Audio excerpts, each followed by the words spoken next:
Welcome back to Pure Nebraska. Wednesdays here on the program, we like to talk to a member of the farm women's group, Common Ground. Common Ground is a group working to get a positive message out to consumers about conventional farming practices. So joining us now with more on that is Leslie Boswell. She's from Shickley. Always nice to have you back on the show. I'm glad to be here. Yeah. How far of a drive was it for you this morning?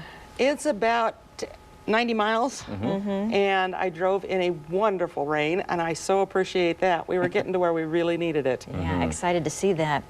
Well, you've been on the show before. Maybe tell us a little bit more about your farming background.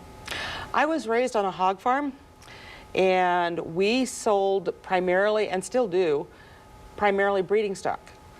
What we can't sell for breeding stock does go to market, but our customers are the hog farmers of the country. Plus, we have also sold internationally to about 40-some different countries. So we're a fairly large operation, and this is about 40 miles south of Lincoln here. My husband and I now do not have livestock. We have only corn and soybeans, so I've shifted from the livestock sector into the crop sector, and my knowledge is you never stop learning. Yeah. It's always something. Oh, yeah. And so you know a lot about hogs, and I think there's a lot of consumers out there who hear about the use of antibiotics in livestock and hogs. What should consumers know about this, and should they be concerned? That's the big problem, is that generally if you don't understand, you tend to fear. And in this case, they don't need to. Antibiotic use in hogs has in the past been used on a little bit more of a widespread basis because of hogs can be susceptible to a lot of things, and that slows down their growth. That makes them generally unthrifty, as a livestock term, or just unwell.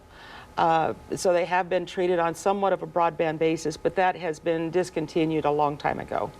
At this time, if they are fed anything through their feed, it's only for maybe a 10 or 15-day period when they're under a full stress situation, such as weaning, or in moving buildings, or in moving farms.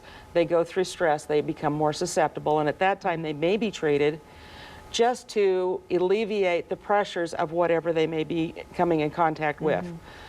As far as antibiotics that are used for treatments, this is used, but it is used under strict veterinary supervision.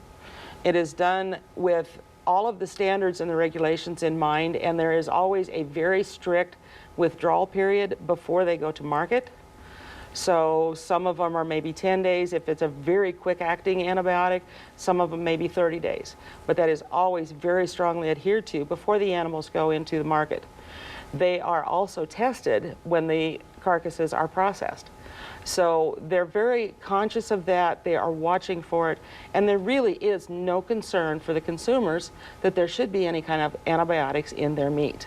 So it's really used for a wide variety of reasons, and it's out of the system once it goes to the consumer. Absolutely out of the system. Now, there's also been some connections with antibiotic-resistant diseases that they feel may be coming from the antibiotics used in livestock. However, there are a lot of similarities between a hog physiology and a human physiology, such as using heart valves for patients, insulin. There's a lot of things that can be done that way. However, the antibiotics that are used in hogs are not used in humans. So if there is a resistance in the animal, it will not translate to the human. So if these resistant bugs are coming from somewhere, it is not from the meat you're eating.